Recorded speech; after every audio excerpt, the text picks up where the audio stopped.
Hello, students. Welcome back to Triangle Studies. My name is Preet Singh, and I am the CEO and co-founder of Triangle Studies Private Limited. पिछली class में हमने ionic compounds के बारे में बहुत कुछ चीज़ें जो हैं कवर कर ली थी, ठीक है। सिर्फ अब उनके कुछ क्वेश्चंस जो हैं जो बहुत बहुत ज़्यादा इंपॉर्टेंट है आपके एग्जाम से रिलेटेड, वो वाले क्वेश्चंस जो हैं हम करने वाले हैं इस चैप्टर के। देखिए, मैं क्वेश्चंस जो हैं आपको टॉपिक वाइज टॉपिक करवाती जा रही हूँ, तो इस चैप्टर के क्वेश्चंस जो है मैं आपको अलग से नहीं प्रोवाइड करूँगी, ठीक है। क्योंकि जितने भी क्वेश्चंस थे चूज़ कर करके मैंने आपके के लिए टॉपिक के बाद ही क्वेश्चंस जो हैं वो करवा दिए, ताकि आप लोगों को ईजी हो, ठीक है। कि आपने जैसे आयनिक कंपाउंड्स वाला टॉपिक ख़त्म करा, उसके बाद आपने उसके क्वेश्चंस याद कर लिए, ठीक है। मतलब समझ लिए जो भी करना है, ठीक है। तो आप इस तरीके से तो क्या एक एक पूरा मतलब वो बन जाता है कि आपने आयनिक कंपाउंड्स पढ़ा, उसके ऊपर के क्वेश्चंस आपके पास मिल गए, ठीक है। एंड नेक्स्ट जैसी भी जो भी चीज़ें पढ़ी, अक्रेंस ऑफ मेटल पढ़ा, ठीक है, तो उसके क्वेश्चंस मिल गए आपको। तो इस तरीके से क्या है कि चीज़ें मैंने आपके लिए प्रोवाइड कर दी है, ताकि आप लोगों को अच्छे से समझ में आ सके और ज़्यादा बेटर वे में समझ में आ सके, ठीक है। तो चलिए स्टार्ट करते हैं आज का लेक्चर, ठीक है। एंड आपको कोई भी डाउट हो लेक्चर से रिलेटेड तो आप प्लीज़ कमेंट सेक्शन में मुझसे पूछ सकते हैं, ठीक है।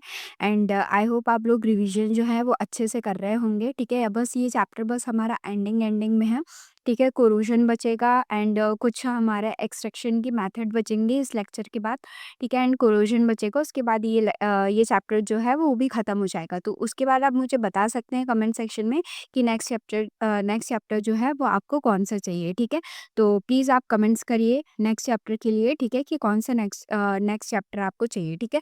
तो चलिए स्टार्ट करते हैं। क्वेश्चन नंबर 1, 2023, 2022, 21, 2019 मोस्ट इंपॉर्टेंट है ये क्वेश्चन। देखिए, पिछले 5 साल से ये रिपीटेडली आता जा रहा है। तो इसमें क्या पूछा गया है, list 4 properties of ionic compound, ठीक है। आयनिक कंपाउंड्स की प्रॉपर्टीज के बारे में पूछा गया है, ठीक है। तो 4 प्रॉपर्टीज अपन को बतानी है आयनिक कंपाउंड की। तो फर्स्ट पे क्या लिखेंगे अपन, high melting and boiling point, ठीक है।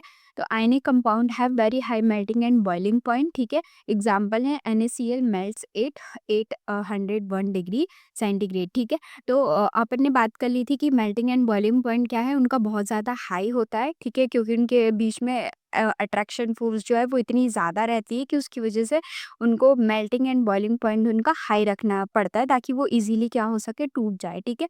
नेक्स्ट क्या है अपना, सॉल्युबिलिटी, ठीक है। तो आयनिक कंपाउंड जो जनरली सॉल्युबल होते हैं वाटर में, ठीक है, क्योंकि वाटर क्या है, पोलर सॉल्वेंट, ठीक है। And they are insoluble in organic मतलब in organic solvent like kerosene and petrol. ये क्या होते हैं, नॉन पोलर सॉल्वेंट होते हैं। एग्जाम्पल क्या है, salt dissolve in water but not dissolve in kerosene, ठीक है। सॉल्ट जो है वो डिजॉल्व हो जाता है वाटर में, आपने देखा होगा, बट आप वहीं पे मिट्टी के तेल में सॉल्ट को डिजॉल्व करेंगे बट वो नहीं होगा, नीचे जाके क्या हो जाएगा, जम जाता है, ठीक है। नेक्स्ट क्या है अपनी इलेक्ट्रिकल कंडक्टिविटी, ठीक है। मैंने इसको बहुत अच्छे से एक्सप्लेन किया था आपको पिछले लेक्चर में। आई होप आपने पिछला वाला जो लेक्चर है वो देखा होगा, ठीक है। ये सारे पॉइंट्स मैंने बहुत ही अच्छे से आपको एक्सप्लेन करे थे। अगर आपने वो देखा होगा लेक्चर को, ठीक है, तो आपको मतलब क्वेश्चंस नहीं, सिर्फ आपको वो पीडीएफ पढ़ने की ज़रूरत है। उसके बाद आप क्वेश्चन, कोई सा भी क्वेश्चन आएगा आपके सामने, तो आप सारे क्वेश्चंस जो है बना ले जाओगे, ठीक है। तो क्या है इलेक्ट्रिकल कंडक्टिविटी, इसमें क्या है, ionic compound do not conduct electricity in solid state, ठीक है, and they conduct electricity in molten state and aqueous solution. Ionic compound जो है वो क्या कहते हैं, बहुत ही ज़्यादा क्या होते हैं, एक एक दूसरे के साथ साथ प्रेजेंट रहते हैं, तो एक सॉलिड स्ट्रक्चर बनाते हैं, ना कोई अंदर आ सकता है ना कोई बाहर जा सकता है, ठीक है। तो इस तरीके का, तो वहाँ पे वो इलेक्ट्रिसिटी किस तरीके से कंडक्ट होगी, इसीलिए उसको थोड़ा सा पिघलाया जाता है, ताकि वहाँ पे इलेक्ट्रिसिटी जो है वो आसानी से कंडक्ट हो सके, ठीक है। नेक्स्ट क्या है अपना फिजिकल नेचर, ठीक है। तो ionic compound are hard but brittle crystalline solid at room temperature, ठीक है। They break into pieces when force is applied, ठीक है। आयनिक कंपाउंड्स क्या होते हैं, हार्ड होते हैं बट ब्रिटल होते हैं, ठीक है। टूट भी जाता है, ऐसा नहीं है कि टूटते नहीं है, ठीक है। जब उनको हैमर वगैरह से तोड़ा जाए तो वो बहुत ही छोटे छोटे टुकड़ों में टूट भी जाते हैं, बेंड नहीं होते, टूट जाते हैं, ठीक है, पीसेस में, ठीक है, बेंड नहीं होते, ठीक है। तो salt crystal are hard but shatter when hammer, ठीक है। नेक्स्ट पे चलते हैं। नेक्स्ट है क्वेश्चन नंबर 2, ठीक है। 2023, 2021, 2019, ये 3 मार्क्स के अकॉर्डिंग ये क्वेश्चन है, ठीक है। Why do ionic compound have high melting point, explain with reason. यहाँ पे पूछा गया है कि आपका आयनिक कंपाउंड जो है उनका हाई मेल्टिंग पॉइंट क्यों होता है, ठीक है। तो ये एक तरीके की पूरी समरी थी पिछले लेक्चर से रिलेटेड, ठीक है, इस वाले क्वेश्चन में, ठीक है। एंड नेक्स्ट ये यहाँ पे आपसे रीजन पूछा गया है कि इसका मेल्टिंग पॉइंट जो है वो इतना हाई क्यों रहता है, ठीक है। तो क्यों क्यों हाई रहता है, मैंने आपको बताया कि स्ट्रॉन्ग आयनिक बॉन्ड्स की वजह से, क्योंकि ionic compounds are held together by strong electrostatic force of attraction between oppositely charge ion, positive ion and negative ion, क्योंकि वो क्या होते हैं, पोलर सॉल्वेंट होते हैं, ठीक है। एक साइड क्या होता है, पॉजिटिव होता है, एक साइड नेगेटिव होता है, दोनों एक दूसरे को बहुत अच्छी तरीके से अट्रैक्ट करके रखते हैं, स्ट्रॉन्ग बॉन्ड रहता है उनके बीच में प्रेजेंट, ठीक है। अगर नेगेटिव नेगेटिव या पॉजिटिव पॉजिटिव होते हैं तो क्या करते हैं, रिपल करते हैं, ठीक है। तो पर यहाँ पे क्या है, इनके ये इतने स्ट्रॉन्ग क्यों है, क्योंकि इनके अंदर अपोजिटली चार्ज मतलब प्रेजेंट है, ठीक है। एक पॉजिटिव है, एक नेगेटिव है, अपोजिटली चार्ज इंटरेक्शन इनके ऊपर ज़्यादा है, इस वजह से ये क्या हो रहा है, स्ट्रॉन्ग आयनिक बॉन्ड जो है वो फॉर्म कर रहे हैं, ठीक है। इस फोर्स को अपन क्या बोलते हैं, आयनिक बॉन्ड्स बोलते हैं, ठीक है। This force are called ionic bond, ठीक है। Large energy requirement to melt an ionic compound, we need to break this strong ionic bond, breaking strong bond require a large amount of energy in the form of heat, therefore very high temperature is needed, ठीक है। क्या अपन को जब melt करना होता है तो अपन को बहुत ज़्यादा हाई टेम्परेचर की ज़रूरत रहती है, क्योंकि वो क्या कहते हैं, सॉलिड की फॉर्म में प्रेजेंट होते हैं, स्ट्रॉन्ग बॉन्ड्स होते हैं, पॉजिटिव नेगेटिव, ठीक है। तो अपन को उसको क्या करना पड़ता है, मेल्ट करने के लिए बहुत ज़्यादा हाई टेम्परेचर चाहिए रहता है, ताकि जो अपोजिटली चार्ज एटम्स हैं वो एक दूसरे के पास आ जाए और भयंकर तरीके से रिपल करेंगे तो क्या हो जाएंगे, वो मेल्ट हो जाएंगे, मतलब टूटने लगेंगे, तो मेल्ट होने लगेंगे। उनके अंदर का बॉन्ड जब है वो टूटने लगेगा तो फिर क्या होता है, मेल्टिंग पॉइंट जो है वो स्टार्ट हो जाता है, मतलब मेल्ट करना जो है स्टार्ट हो जाता है, ठीक है। रिजिड स्ट्रक्चर मतलब ionic are arranged in the rigid three dimensional crystal lattice, ठीक है। आयंस जो है वो अरेंज होते हैं rigid three dimensional crystal lattice में, ठीक है। This stable structure need significant energy to be disturbed. जब वो थ्री डायमेंशनल क्रिस्टलाइन स्ट्रक्चर में अरेंज है तो उनको तोड़ने में हमें बहुत ज़्यादा एनर्जी जो है वो लगानी पड़ती है, ठीक है। जैसे एग्जांपल है सोडियम क्लोराइड का, ठीक है, has melting point 801 degree Celsius because of the strong electrostatic attraction between sodium ion and chlorine ion, ठीक है। केमिकल रिप्रेजेंटेशन क्या है, सोडियम क्लोरीन, ठीक है, 801 degree Celsius to sodium chlorine, ठीक है। ये सॉलिड स्टेट में प्रेजेंट है, ठीक है, तो ये ज़्यादा है as compare to liquid state, ठीक है। तो strong ionic bonds need high energy to break, ठीक है। नेक्स्ट क्वेश्चन क्या है, क्वेश्चन नंबर 3, 2023, 2022, 2020, 2080, ठीक है। ये भी बहुत ज़्यादा इंपॉर्टेंट क्वेश्चन है। Why do ionic compound conduct electricity in molten state but not in solid state, ठीक है। तो ये भी मैंने आपको बता दिया था, क्योंकि इन solid state do not conduct because क्या होते हैं, कंडक्ट इसलिए नहीं कर पाते क्योंकि उन जितने भी बॉन्ड्स बने होते हैं उनकी एक फिक्स्ड पोजीशन जो है वो पहले से ही प्रेजेंट होती है, स्ट्रॉन्ग इलेक्ट्रोस्टैटिक फोर्स जो है वो प्रेजेंट रहता है, इसकी वजह से जो आयंस है वो मूव नहीं कर पाते, ठीक है, फ्रीली नहीं होते, ठीक है। पॉजिटिव नेगेटिव के साथ एकदम जुड़े हुए होते हैं, ठीक है। तो वो क्या करते हैं, एकदम जुड़े हुए होते हैं बहुत ही टाइटली, इलेक्ट्रोस्टैटिक फोर्स जो है वो प्रेजेंट होता है उनके बीच में, ठीक है। तो इस वजह से क्या होता है, वहाँ पे सॉलिड में क्या इलेक्ट्रिसिटी जो है वो कंडक्ट नहीं हो पाती है, ठीक है। तो यहाँ पे लिखा हुआ है ionic compound do not conduct electricity in solid state because in solid states ion are have a fixed position in the crystal lattice, ठीक है। Strong electrostatic force hold them rigidly, ठीक है। तो आयन क्या होता है, can not move freely from their position, for electricity to flow there must be free moving charge particle, ठीक है। इलेक्ट्रिसिटी हमें फ्लो करवाने के लिए हमें क्या चाहिए, फ्री मूविंग चार्ज पार्टिकल चाहिए, ताकि आसानी से क्या हो सके, इलेक्ट्रिसिटी जो है फ्लो कर सके, ठीक है। तो सिंस आयंस आर इमोबाइल, ठीक है, they are no charge carrier, therefore solid ions compound are insulated, ठीक है। तो जब सॉलिड आयनिक कंपाउंड होते हैं तो उनको हम एज अ इंसुलेटर यूज करते हैं, ठीक है। तो एग्जाम्पल है dry common salt NaCl do not conduct electricity, मैंने इसका एक समरी टेबल भी बना के दिया था आपको, ठीक है, ड्राई कॉमन सॉल्ट का और एक नॉर्मल सॉल्ट का, ठीक है। तो वहाँ पे आप देख लीजिएगा, ठीक है। नेक्स्ट क्या है, इन मोल्टन स्टेट, ठीक है, कंडक्ट, क्योंकि ionic compound conduct electricity in molten state because when heat to high temperature the ionic compound melt, the crystal lattice break down and strong ionic bonds are broken, ठीक है। जब अपन उनको high temperature provide करेंगे ionic compound को तो वो melt होंगे, crystal lattice जो है वो ब्रेक हो जाएगा, ठीक है। स्ट्रॉन्ग आयनिक बॉन्ड्स जो है वो पॉजिटिव पॉजिटिव एक दूसरे के पास आ जाएंगे और भयंकर तरीके से क्या करने लगेंगे, रिपल करने लगेंगे, ठीक है। तो क्या हो जाएगा, ions become free to move in molten liquid, ठीक है। When electric current is applied these free ions move toward oppositely charge electrode, ठीक है। Positive ion cation move toward cathode and negative ion anion move toward anode, ठीक है। And this movement को आप क्या बोलेंगे, कैरियर इलेक्ट्रिक चार्ज, ठीक है। Therefore molten ionic compound are good conductor, ठीक है। एग्जांपल भी हमने बता दिया था, molten common salt conduct electricity, ठीक है। ये फिर से एक बार देख लीजिएगा, ठीक है। सॉलिड NaCl लिया, आयन फिक्स्ड है, can not move, no electricity. Molten में क्या हो, आयंस जो हैं वो फ्री होंगे, सारा खेल आयंस का। सब पहले सॉलिड फॉर्म में क्या प्रेजेंट होते हैं, NaCl मतलब बना हुआ, ठीक है। एक पॉजिटिव है एक नेगेटिव बंद हुआ, ठीक है। बट जब हम उनको मेल्ट करते हैं तो Na प्लस में टूट जाता है और Cl माइनस में टूट जाता है। सॉलिड फॉर्म में वो टूटे हुए नहीं होते हैं, ठीक है। तो क्या हो जाते हैं, टूटे हुए नहीं होते, और मोल्टेन में Na plus and Cl minus हो गया तो क्या हो जाते हैं, फ्री हो जाते हैं। तो यहाँ पे क्या हो सकती है, इलेक्ट्रिसिटी जो है वो कंडक्ट हो सकती है, ठीक है। नेक्स्ट पे चलते हैं। क्वेश्चन नंबर 4 क्या है, 2023, 2022, 21, 2019, ये भी बहुत ज़्यादा इंपॉर्टेंट है, ठीक है। Why are ionic compound soluble in water but not in kerosene, explain with reason, ठीक है। तो ये भी मैंने आपको बता दिया था कि वाटर में क्यों सॉल्वेंट है, क्योंकि वो पोलर सॉल्वेंट है, लाइक डिसॉल्व लाइक, मैंने आपको बताया था ना, ठीक है। Ionic compounds are soluble in water because water is polar, ठीक है। तो वाटर क्या है, H2O is a polar molecule with positive and hydrogen and negative and क्या है, ऑक्सीजन, ठीक है। एंड नेक्स्ट क्या है, आयन डाइपोल इंटरेक्शन, ठीक है। Positive end of water molecule attract negative ion like chlorine, जो उसका पॉजिटिव एंड है, ठीक है, वो किसको अट्रैक्ट करेगा, क्लोरीन को। एंड जो नेगेटिव एंड है वो किसको अट्रैक्ट करेगा, सोडियम को, यानी पॉजिटिव वाले को, ठीक है। and hydration process water molecules surround each ion, ठीक है। this pull ion away from the crystal lattice and ion get separated and dispersed in water, ठीक है। नेक्स्ट क्या है, energy balance, energy release during hydration compensate for energy needed to break ionic bond, therefore ionic compound dissolves and NaCl dissolves in water, example भी दिया गया है, ठीक है। आपको समझ में आ गया होगा ये वाला, ठीक है। एंड इनसॉल्युबल इन कैरोसिन क्यों होता है, क्योंकि नॉन पोलर सॉल्वेंट है, ठीक है। ये भी मैंने आपको पढ़ा दिया था, आपको अगर याद हो तो पिछले लेक्चर में हम ये चीज़ें जो है वो कवर कर चुके थे, ठीक है। फिर भी मैं आपको एक और बात बता देती हूँ, ठीक है। तो केरोसिन क्या, हाइड्रोकार्बन है, डज नॉट हैव पॉजिटिव और नेगेटिव आयन, ठीक है। Uniform charge distribution throughout, ठीक है। यूनिफॉर्म चार्ज डिस्ट्रीब्यूशन होता है, उसके पास पॉजिटिव और नेगेटिव आयन नहीं होते, ठीक है। एंड नो अट्रैक्शन होता है, non polar kerosene molecule can not attract positive और negative ion, so no dipole interaction occur यहाँ पे, ठीक है।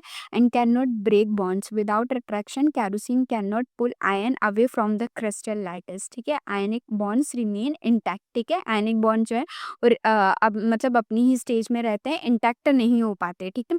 नो एनर्जी रिलीज, ठीक है। यहाँ हाइड्रेशन होता ही नहीं है, तो हाँ, जब वो पिघलेगा ही नहीं, हाइड्रेशन होगा ही नहीं, तो यहाँ पे एनर्जी किस तरीके से किस फॉर्म में रिलीज होगी, ठीक है। तो no energy is release during interaction with kerosene, ionic bond can not be broken, example है NaCl does not dissolve in kerosene, Na plus and NaCl plus kerosene, no reaction, remain as a solid, ठीक है। Next question number क्या है, अब मैंने ये questions लिख दिए हैं, ठीक है। जो मोस्ट इंपॉर्टेंट थे वो मैंने आपको बता दिए थे, ठीक है। 4 क्वेश्चंस जो है मैंने आपको बता दिए, एंड ये कुछ क्वेश्चंस हैं, ठीक है, आयनिक कंपाउंड वाले टॉपिक से रिलेटेड, ठीक है। एंड ये बहुत ज़्यादा इंपॉर्टेंट है, याद कर लीजिएगा आप इन लोगों को, मतलब इन क्वेश्चंस को समझ लीजिएगा अच्छे से, ठीक है। एंड इसके पूरे पूरे हाई चांसेस है, वो 4 क्वेश्चंस के ज़्यादा हाई चांसेस थे, ठीक है। अगर वो आप 4 बना लेते हो तो ये सारे क्वेश्चंस भी जो है आप बना लोगे, ठीक है। तो क्या है question number 5, describe an activity to show that ionic compound conduct electricity in aqua solution, same उसी की तरह, ठीक है। क्वेश्चन नंबर 6 क्या है, why are ionic compound hard but brittle, ठीक है। ये भी उसी की तरह जो हमने पिछले मतलब अभी कवर किया 4 क्वेश्चंस में से। क्वेश्चन नंबर 7 क्या है, why does the bulb glow when electrode are dipped in salt solution but not when dipped in sugar solution, ठीक है। ये भी आप हो जाएगा, ठीक है। हमने अभी पढ़ा था कि मोल्टेन स्टेट में क्या हो जाता है, इलेक्ट्रिसिटी फ्लो करती है, ठीक है। एंड नेक्स्ट क्वेश्चन क्या है, क्वेश्चन नंबर 8, 2022 एंड 2019 में आ चुका है, what happen to ion when an ionic compound dissolve in water, and next क्या है, मेल्ट्स, ठीक है। क्वेश्चन नंबर 9 क्या है, 2021 एंड 20 में आ चुका है, give reason ionic compound are solid, ionic compound have high melting point, ठीक है। इनके रीजंस आपको बताने हैं, ठीक है। अब आप नेक्स्ट टॉपिक स्टार्ट करते हैं, अकरेंस ऑफ मेटल वाला, ठीक है। अभी तक आयनिक कंपाउंड के बारे में पढ़ा हमने, ठीक है। आई होप आप लोगों को अच्छे से क्लियर होगा, एंड आपको कोई भी डाउट हो, देखिए मैंने आपको आयनिक कंपाउंड वाला टॉपिक जो है वो बहुत ज़्यादा अच्छे से डिटेल में पढ़ा दिया है, ठीक है। क्योंकि वो चीज़ें जो हैं आप अगर हायर क्लासेस में जाओगे, 11th-12th में अगर आप साइंस स्ट्रीम लेते हो, ठीक है, तो आपको आयंस किस तरीके से और डिवाइड करते हैं वो आपको पता होना चाहिए, वहाँ पे कोई नहीं बताएगा आपको, ठीक है। तो आपको चीज़ें जो है अच्छी तरीके से पता होनी चाहिए, इसलिए मैंने आपको आयनिक कंपाउंड वाला टॉपिक जो है वो बहुत ही ज़्यादा डिटेल में एक्सप्लेन कर दिया, ठीक है। कुछ चीज़ें होती हैं वो 10th के बाद हम नहीं पढ़ पाते, ठीक? बट कुछ चीज़ें ऐसी होती हैं, कुछ टॉपिक्स ऐसे होते हैं जो हमें 10th के बाद भी पढ़ना पड़ता है, ठीक है? अगर आप साइंस स्ट्रीम लेते हो तो वो टोटली आपकी चॉइस है, ठीक है? अगर आप लेते हो तो, ठीक है? एंड चलिए टॉपिक पे वापस आते हैं, ठीक है? अब क्या है, अकरेंस ऑफ मेटल के बारे में पढ़ना है। तो फर्स्ट क्या है, मिनरल्स। मिनरल्स क्या होते हैं, आपकी एनसीईआरटी में डेफिनेशन लिखी गई है, ठीक है? द एलिमेंट्स और compound which occur naturally in earth crust are known as minerals, ठीक है? अभी तक आयनिक कंपाउंड हमने पढ़ा, ये टोटली अब उससे अलग टॉपिक है, ठीक है? यहाँ पे हम एक्सट्रैक्शन करना है हमें मेटल्स का, ठीक है? तो सबसे फर्स्ट क्या आ जाता है, अकरेंस ऑफ मेटल में मिनरल्स, ठीक है? मिनरल्स की डेफिनेशन जो है आपकी एनसीईआरटी में दी गई है, ठीक है? द एलिमेंट और compound which occur naturally in earth crust are known as minerals. Minerals जो है वो नेचुरली अपनी अर्थ क्रस्ट में पाए जाते हैं, ठीक है? मतलब नेचुरली, ठीक है? नेचुरली द एलिमेंट और कंपाउंड की फॉर्म में जो है वो नेचुरली क्या होते हैं, प्रेजेंट होते हैं। ओर्स क्या होते हैं, और उसकी भी डेफिनेशन दी गई है एनसीईआरटी में, ठीक है? Minerals from which a metal can be profitably extract are called ores, ठीक है? मिनरल से जो मेटल्स निकलते हैं उन्हें हम ओर्स कहते हैं, ठीक है? याद रखिएगा, minerals from which a metal can be profitably extract, ठीक है? उसे हम क्या बोलेंगे, ओर्स बोलेंगे, ठीक है? और ओर्स को हम स्पेशल टाइप ऑफ मिनरल्स भी बोलते हैं। एक एनसीईआरटी में स्टेटमेंट भी दिया गया है, ठीक है? All ores are mineral but all minerals are not ores, ठीक है? देखिए, मिनरल्स में कुछ मेटल्स भी निकलते हैं, कुछ बहुत सारी मतलब अलग-अलग तरीके की चीज़ें जो है वो निकलती हैं, ठीक है? ऐसा ज़रूरी नहीं है कि मिनरल्स निकल रहा है तो उसके अंदर मेटल ही मेटल प्रेज़ेंट हो, ठीक है? तो जब सारे जो मिनरल्स होते हैं, ठीक है? तो वो क्या कहते हैं, सब ओर्स नहीं हो सकते, ठीक है? कुछ अलग चीज़ें होंगी, कुछ अलग चीज़ें होंगी, कुछ अलग चीज़ें होंगी, तो उनमें से एक और भी होगा जिसे हम मेटल की फॉर्म में एक्सट्रैक्ट करते हैं, ठीक है? बट जितने भी और हैं वो कहाँ से निकले हैं, मिनरल के अंदर से निकले हैं ना, तो हम ये बोल सकते हैं कि all ores are mineral but all minerals are not ores, ठीक है? नेक्स्ट क्या है अपना, गैंग्यू और मैट्रिक्स, ठीक है? इसकी भी डेफिनेशन लिखी गई है, ओर्स लिखा है, ठीक है? ओर्स जो है उसका सही प्रोनाउंसिएशन है, ठीक है? डेफिनेशन क्या है गैंग्यू और मैट्रिक्स की, डेफिनेशन क्या लिखी है एनसीईआरटी में, ores mined from the earth are usually contaminated with large amount of impurities such as soil, sand, etc. called gangue. गैंग्यू को हम एक तरीके से इम्प्योरिटी बोलते हैं, ठीक है? जो ओस हम निकालते हैं, ठीक है? मिनरल्स के अंदर से जो हम ओस निकालते हैं, उसको क्या करते हैं, वो बहुत सारी गंदगियों से निकला हुआ होता है, उसके अंदर सॉइल होती है, सैंड होती है, तो उस इम्प्योरिटी, उस डर्ट को हम क्या बोलते हैं, गैंग्यू बोलते हैं, ठीक है? Gangue refers to unwanted impurity present in the ores, हम उसे क्या बोलते हैं, गैंग्यू को हम क्या रेफर करते हैं, अनवांटेड इम्प्योरिटी जो कहाँ से निकलती है, प्रेजेंट होती है ओर्स के अंदर प्रेजेंट होती है, ठीक है? और एनसीईआरटी में स्टेटमेंट भी दिया गया है, ores mined from the earth are usually contaminated with large amount of impurities such as soil, sand etcetera called gangue, ठीक है? बाय रिमूव गैंग्यू, क्योंकि gangue reduce the percentage of metal in ore, ठीक है? हमें गैंग्यू को, impurities को मतलब क्यों निकाल देना चाहिए, जाहिर सी बात है, किसी चीज़ में इम्प्योरिटीज़ हैं, ठीक है? अगर हम इम्प्योरिटीज़ को निकाल देंगे तो वो चीज़ क्या हो जाएगी, बहुत अच्छी हो जाएगी, ठीक है? कोई चीज़ सड़ रही है, एक टमाटर सड़ रहा है, एक बास्केट में रखा हुआ है, ठीक है? एज अ एग्जाम्पल, ठीक है? तो हम उस टमाटर को क्या करेंगे, हटा देंगे, ताकि क्या है, हमारे बाकी टमाटर जो है वो खराब ना हो जाए। इस तरीके से गैंग्यू एक इम्प्योरिटी होती है, ठीक है? तो हम बाकी मेटल्स के साथ उसको भी रखेंगे जो इम्प्योर वाला होगा, ठीक है? और ठीक है, तो अगर हमने वहाँ रख दिए तो वो बाकी भी क्या होंगे, खराब होंगे। इस वजह से हम क्या कहते हैं, निकालते हैं, इम्प्योरिटीज को निकालते हैं और उसको क्या बोलते हैं, हम गैंग्यू बोलते हैं उन इम्प्योरिटीज को, ठीक है? तो make the extraction process difficult, and गैंग्यू present होगा तो एक्सट्रैक्शन की जो प्रोसेस होती है उसमें भी डिफिकल्टीज आती है, and increase the cost of extraction, ठीक है? एंड इंक्रीज, जितने भी एक्सट्रैक्शन का प्रोसेस होता है उसका कॉस्ट भी क्या हो जाता है, इंक्रीज हो जाता है, ठीक है? में interference with chemical reaction during extraction, ठीक है? एंड बहुत सारी केमिकल रिएक्शंस वगैरह भी होती हैं ड्यूरिंग एक्सट्रैक्शन, ठीक है? हाउ इज गैंग्यू रिमूव्ड, ठीक है? And the gangue is removed by various concentration method before extracting the matter, ठीक है? गैंग्यू को हम वेरियस कंसनट्रेटेड मेथड से क्या करते हैं, रिमूव करते हैं। याद रखिएगा, वेरियस कंसनट्रेटेड मेथड से हम जो है गैंग्यू को क्या करते हैं, रिमूव करते हैं, ठीक है? समरी, अब आप समझ लीजिए, मिनरल्स क्या होते हैं, ठीक है? ओर्स क्या होते हैं, ठीक है? गैंग्यू क्या होते हैं, ठीक है? ये पूरे टर्म्स की समरी है। मिनरल्स वो होते हैं जो naturally occurring substance in the earth crust, जो हमें क्या मिलते हैं, नेचुरली जो है वो अर्थ क्रस्ट में क्या होते हैं, प्रेजेंट होते हैं, ठीक है? तो some minerals contain metals in a good quality and some minerals क्या करते हैं, कंटेन करते हैं metals in a good quantity, ठीक है? तो उसे हम क्या बोलते हैं, ओर्स बोलते हैं, ठीक है। एंड क्या है नेक्स्ट, क्या minerals from which metal can be extracted profitably, ठीक है, इसे ही हम क्या बोलेंगे, और ओर्स बोलेंगे, ठीक है। Ores contain unwanted impurity, and ores क्या कंटेन करता है, अनवांटेड इम्प्योरिटी, उसको हम क्या बोलते हैं, गैंग बोलते हैं, ठीक है। इम्प्योरिटीज कौन कौन सी, like soil, sand, rock mixed with ore है, ठीक है। समझ में आ गया कि अपन मिनरल किसको बोलते हैं, ठीक है, नेचुरली जो अर्थ में प्रेजेंट होते हैं, और किसको बोलते हैं, ठीक है, उसको बोलते हैं जो मिनरल से निकलते हैं मेटल्स, ठीक है, प्रॉफिटेबली एक्सट्रैक्ट करते हैं, ठीक है। एंड ओर्स के अंदर जो इम्प्योरिटीज प्रेजेंट होती है उसे हम गैंग्यू बोलते हैं, ठीक है, जिसके अंदर लाइक सॉयल, सैंड, रॉक्स ये सब मिक्सड होती हैं ओर के अंदर, उसे हम उस इम्प्योरिटी को हम क्या बोलते हैं, गैंग्यू बोलते हैं, ठीक है। नेक्स्ट क्या है अपना, distribution of metal in the earth crust, ठीक है। तो different ways metal occur in nature, ठीक है, metal are found in earth crust in two main forms, ठीक है, टू मेन फॉर्म्स में अर्थ क्रस्ट में मेटल्स जो है प्रेजेंट होती हैं। फर्स्ट फॉर्म क्या है, फ्री स्टेट, ठीक है, एनसीईआरटी में स्टेटमेंट दिया गया है कि some metals which are very unreactive are found in nature in free state, जो मेटल्स जो हैं वो बहुत ही ज़्यादा अनरिएक्टिव होती हैं, वो फाउंड है नेचर में इन फ्री स्टेट में, वो अपनी फ्री स्टेट में प्रेजेंट होती है। जैसे कि एग्जांपल ले लीजिए, गोल्ड होता है, ठीक है, तो गोल्ड क्या होता है, बहुत ही ज़्यादा अनरिएक्टिव होता है, वो ही ना मॉइस्चर के साथ भी रिएक्ट नहीं होता, ठीक है।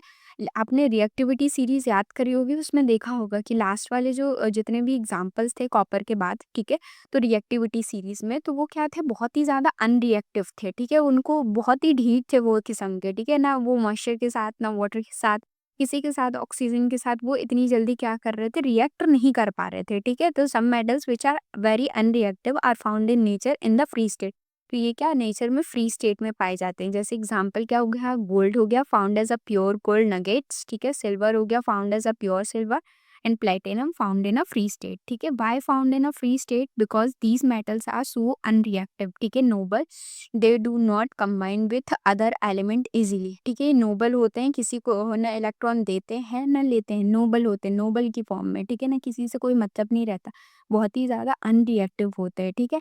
And they remain as a pure metal in nature, तो ये एक प्योर मेटल की फॉर्म में क्या है, नेचर में जो है वो प्रेजेंट रहते हैं। एनसीईआरटी में एग्जांपल जो दिए हैं, gold, silver, platinum are found in the free state in nature. Next stage कौन सी है, कंबाइंड स्टेट, ठीक है। एनसीईआरटी में लिखा गया है, most metals are very reactive, they are found in the earth crust in the form of their compound as oxide, sulphide, carbonate etcetera, ठीक है।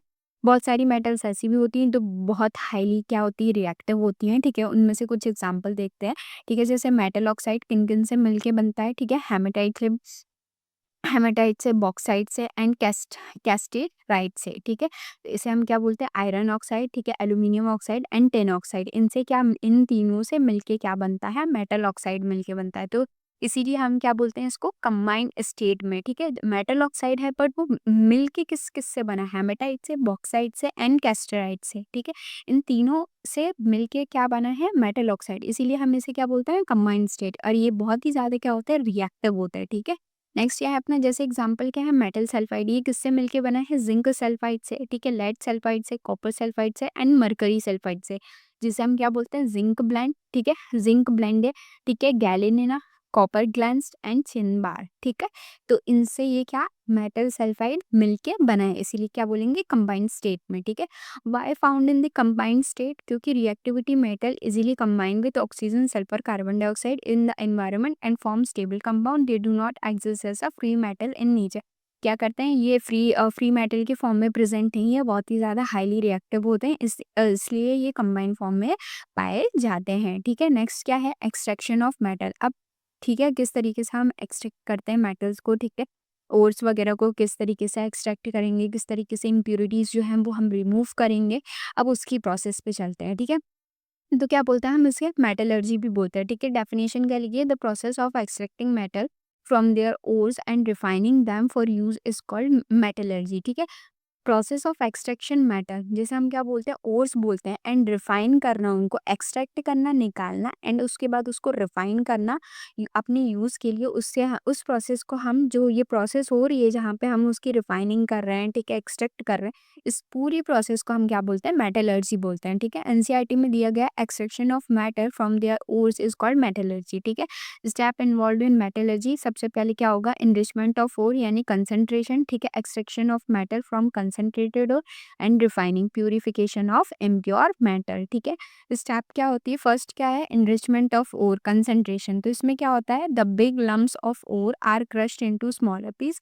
जितने भी बिग लम्स होते हैं, जैसे बड़े-बड़े गट्ठे होते हैं, तो ठीक है, ओट्स के, ठीक है, बड़े-बड़े, बड़े-बड़े, बहुत बड़े-बड़े होते हैं, ठीक है। तो उनको क्या किया जाता है, पहले क्रश किया जाता है स्मॉलर पीसेस में, ठीक है।